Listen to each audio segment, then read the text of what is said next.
Hi, Mary Esther Gilbert here, nutritional physiologist and nutritional healing specialist for over 40 years.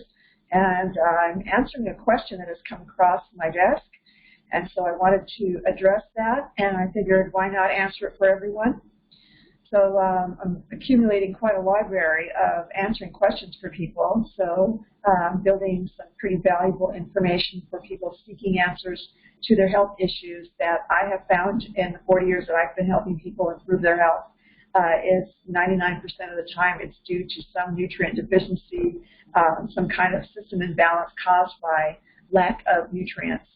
So let's go ahead and get started. This one happens to be about a young lady having experienced menstrual cramps and what essential oils, the question was, are good for that ailment. And also I wanted to add a few other points of wisdom on top of that. So when a system goes wrong in the body, you have to just look at what you're putting into it. And some of the things that people eat, it's no wonder that the system goes awry. So it can affect how your body functions at the micro level. So we've got trillions of cells in the body that are looking for and expecting certain molecules to arrive at the cell membranes to absorb the nutrient factors and to be able to rebuild the cells and the tissues that the tissues that are composed of these cells. So you have to go inward and work outward. So the thing to do is to realize what essential oils do for the body and also what the nutrients do for the body, that eventually if you've got something missing there, you're going to find that you have a deficiency where a certain body system is not going to be able to function properly. So menstrual cramps is one of the main things that you want to take a look at to make sure you're getting the right nutrient factors to prevent that in the first place, and then things that can alleviate the pain until you can address the nutritional deficiency issues. So what I would like to do is I'm going to share my computer screen here for you so you can see what I'm doing here. Let's see here. Okay. First, I want to address the cramp issue and which essential oils would address that. So I'm looking online, and when you do your research online, make sure that whatever you're typing into the search box afterwards, after that, just type in Science Journal. That way you cut through all of the propaganda and all the misinformation put out by well-meaning people who want to be experts but haven't done the proper research or know how to do the research or just don't have the educational credentials or even the professional experience and practice. So you want to combine all those factors to be able to get the right information. So you can make a beeline to the right information and obtain the right products or foods that you need to eat in order to bring your system back into balance. So what I did was I did a search on cramps, essential oils for cramps, and then I typed in Science Journal after that. And right away, the first thing that came up, since it was such a specific search, then this is an excellent source. So this particular Asian Pacific Journal of Tropical Biomedicine has done a review of various studies on the aromatherapy, the effects of essential oils on cramps.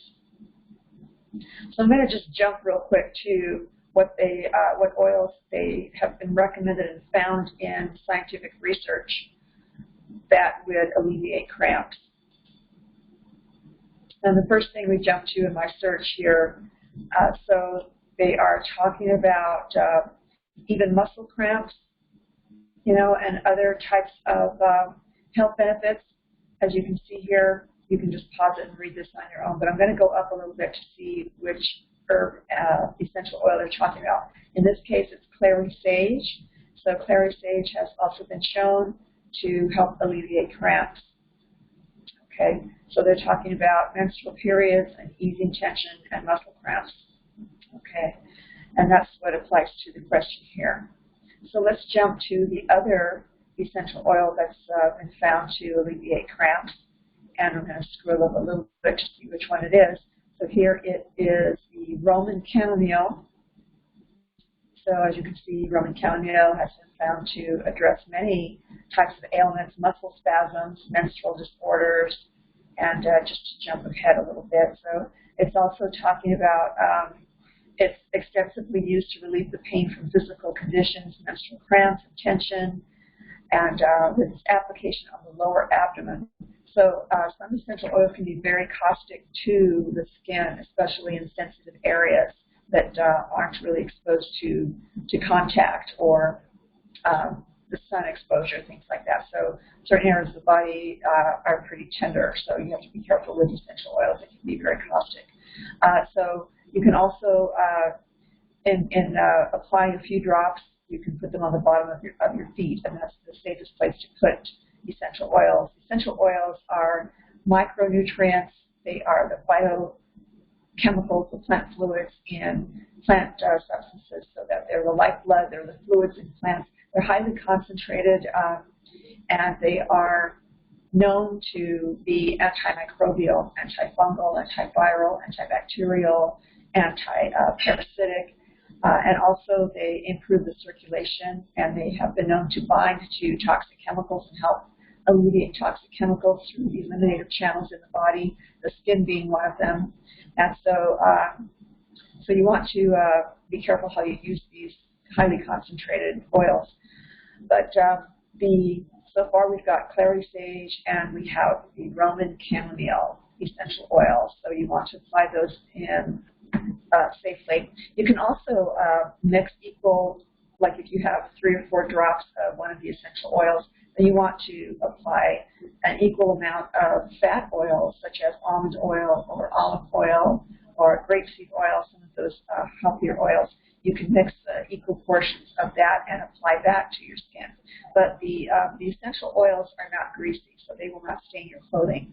But the fatty oils, like what I just said, the almond and the olive oil and the grapeseed oil, those are fatty oils. So when you mix those together, it will, unless it's a super light one and you put on a loose garment, then you won't have too much of a problem for getting your clothes with the fat stains on there. So, okay, that's the second one. Let's go to the third one that they list here in this review of all these different studies on essential oils for cramps. So this one, let's go back a little bit up here, it's rosemary. So you can get an essential oil of rosemary and apply that, like I said, on the bottom of the feet or mixed with a fatty oil, and you should be fine. Okay, so those are is what the science shows that in human trials, the essential oils have been shown to help alleviate menstrual cramps. So also on the same subject, the body also needs for proper muscular contractions, whether it's the larger muscles that you use for movements and exercising and physical labor. Also, there are micro muscles all over the body.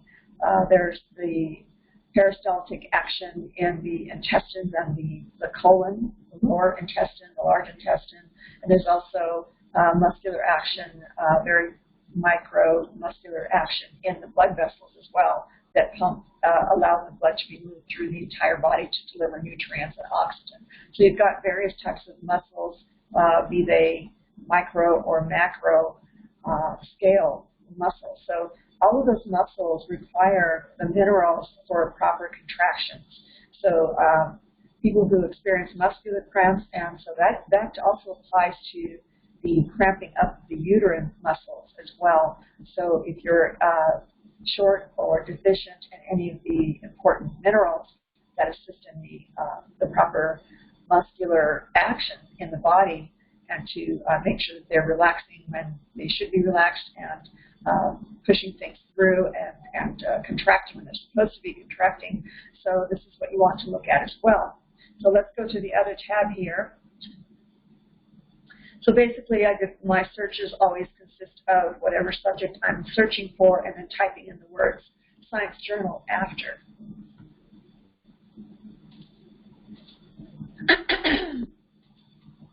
Okay, so I'm going to show you after my search. Again, if you do specific searches and you type in science journals, you're going to get to factual data right away. You're eliminating all of the misinformation out there that's so abundant and misleading to the public.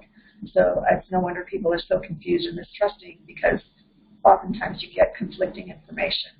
And that's because people have their own agendas for introducing products or for establishing themselves as an authority when they don't really have the credentials to do so, or the research behind them, the education, or the professional experience behind them. So it's really important to, if you're going to be doing your research, to type in the word science journal. So you get right through to the scientific data that's been analyzed, and it's legitimate science. As you can see in this particular journal, there's thousands of journals out there, and there's even more thousands of articles that have been documenting these scientific research and studies that's been going on for decades. So in this case, we have a very recent article dated March 2020 in the Journal of Caring Sciences, and these are the names of the scientists who contributed to this particular study. And this is the format you'll find, and it's quite technical, but you can pick out, especially in their conclusion areas, what the scientists conclude, and that's usually more of a layperson's terms. Whereas if you look at the methods, you'll find that it gets quite technical. All right, so coming down here, and so they're discussing the types of nutrients that have been found to, the lack of these nutrients have been found to cause the menstrual cramping. They're also anti-inflammatory, and they also relieve pain. So there's all these different essential nutrients that are found in whole foods. So if you're going to buy a supplement that isolates these compounds, make sure that it's a whole food supplement, and that is, if you can, organic, because that way you're cutting through all of the unnecessary, potentially hazardous or inflammatory kinds of ingredients that they are put in some supplement formulas. The industry has been improving in that area for the last 4 years that I've been evaluating supplements, but for the most part, you want to get a whole food supplement that includes these nutrients to help alleviate the cramps. And of course, the diet, if you have a diet that is high in nutrient-dense foods and not highly processed foods, then you're also going to get a lot of these essential vitamins in the diet too. So give your body what it needs so that these cramps will stop, and the pain will stop, and the inflammation that goes with it will all be alleviated. So in this case, they recommend that vitamins K, D, and B1, and vitamin E, foods containing those vitamins. There are many foods that contain them, so you've got various types of categories of foods, so it's best to eat a well-balanced diet. If you want to learn more about my food system that ensures that you get the whole range of essential nutrients every day in the foods that you choose, then you can go to my website, which is holisticchoices.com, and click on the links there that will take you to all the educational materials that I have for people.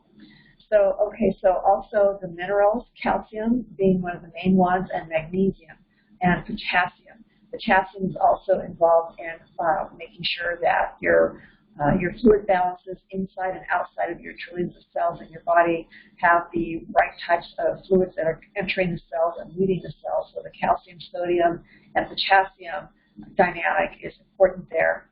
But in this case, they also found that magnesium and zinc sulfate and boron, these minerals, are contributing effectively to dysmenorrhea, which is the painful period cramps. Okay, so if you want to manage your pain, then look into those essential oils, the clary sage, the Roman chamomile, and the rosemary, and then make sure you're taking in foods that contain that are high in these nutrients, vitamins and minerals, and I would recommend taking a very good whole food supplement. When you look at the label, make sure that they have these nutrients in them. Usually a whole food supplement contains this and more of these types of essential nutrients. So your body needs these essential nutrients every single day. So that way you'll never have cramps again. There's some herbs also. I didn't bring that up beforehand, but I can certainly show you the herbs that I used to use for my clients, and they are very effective. Again, see how I'm doing Science Journal. After what I want to search for, and you'll come up and see the government databases are excellent sources, so right away that comes up, and this is an advertisement, I think, or just some company, and you can look at companies as well, or this is an organization. Some organizations are very responsible in how they educate the public, but I prefer to go straight to the scientific research. So here's one, the Journal of Pharmaceutical Research, and so they talk about products that are effective for dysmenorrhea. And we can just do a click on that real quick.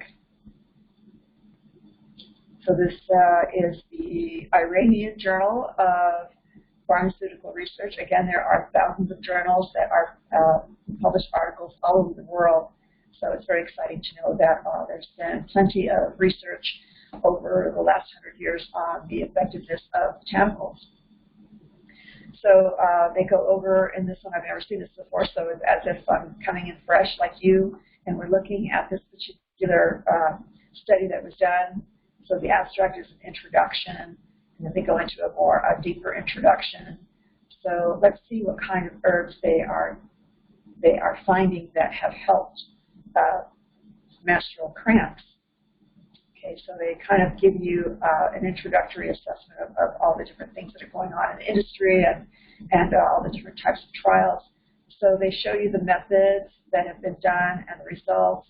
So let's see. Okay, here we are. We've got a list of herbs, and they always give the scientific name, which is a universal Latin-based term that's assigned to every botanical that's been researched and categorized, known to science throughout the world.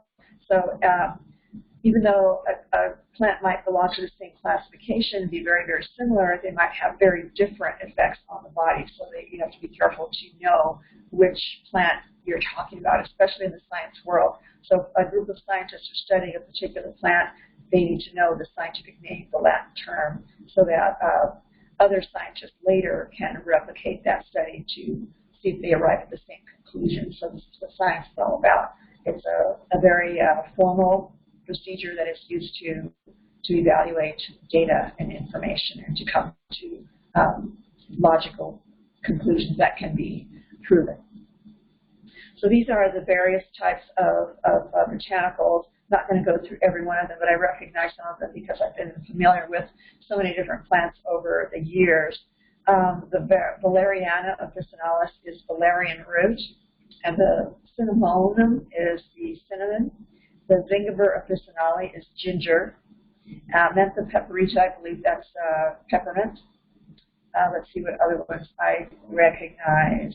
Latricaria chamomilla is one of the chamomiles, either German or Roman chamomile. Likely the Roman chamomile, since we saw that in another study elsewhere. And let's see what else. Oh, lavendulifolia, one of the lavenders. Let's see here. Cuminium, Siminium. It looks like something that might come from the cumin plant. And let's see what else. All right. Yeah, the others we would have to do a search on. Let's do a search real quick on some of the ones I didn't mention because I'm not familiar with the Latin term, although I'm pretty sure I'm familiar with the common name. So these are just, this is how you do your research, and this is how you arrive at the remedy for your particular health issue. So fennel, it happens to be fennel. All right, I used to grow this in my garden. All right, and there's the others. Let's just out of curiosity go to the Saltaria multiflora.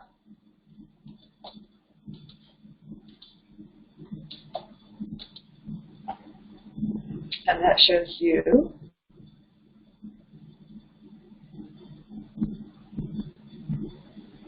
let's find the common name. Doesn't look like it's going to show us the common name. Let's say common name. Okay, let's type that in there. Again, I'm showing you how to do the proper research.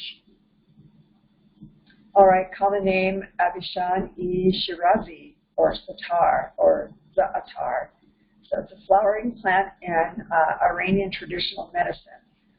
That's why it didn't give us the English term. It is thyme-like the thyme plant. It tells you where it grows and such. So plants are gathered from all over the world, and thousands and thousands of plants, hundreds of thousands of plants have been evaluated for their health attributes. Okay, so I just wanted to show you a little bit about what to do about menstrual cramps. It's all about the diet. It's all about how you put, what types of nutrients you put in your diet, in your body, and make sure that they're high in the essential vitamins and minerals.